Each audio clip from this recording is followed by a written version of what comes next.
about the peace breaking out in the Middle East and how it relates to Bible prophecy. And I thought I'd save it for this morning, a few minutes, and just give you my tentative conclusions. Not that this is scientific or it's right or wrong. Just my reading of Scripture would tell me this is not the peace treaty. First of all, it's not a peace treaty yet. It's a ceasefire. There's no peace treaty in sight.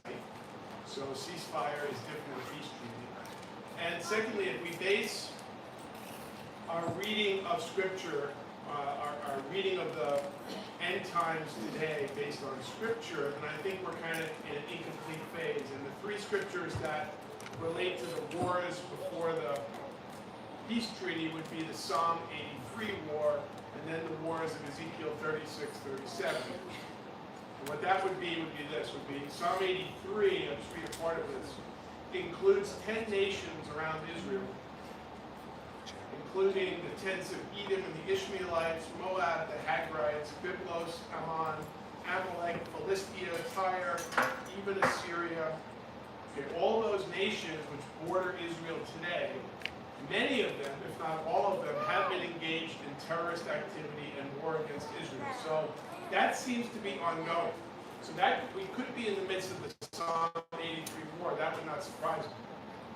However, Psalm 83 also says, a plea at the end, not for peace, but for victory. It says, appealing to the Lord, make them like tumbleweed, my God, like chaff before the wind, as fire consumes the forest or flame sets the mountains ablaze.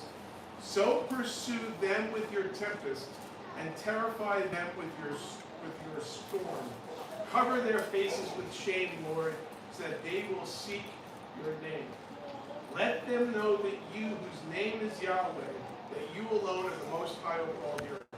So, Psalm 83 seems to suggest a victory over those nations for Israel, with an occupation of those lands, which also is happening, at least partially. But after the Psalm 83 war would be a new war of peoples, nations that are unhappy with the result of the first war, that is Israel's victory.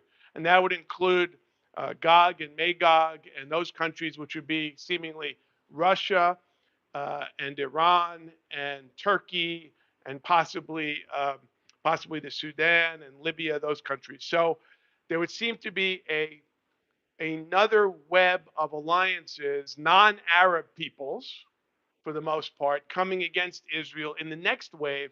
And that then would be the decisive war in which there would be a final peace treaty.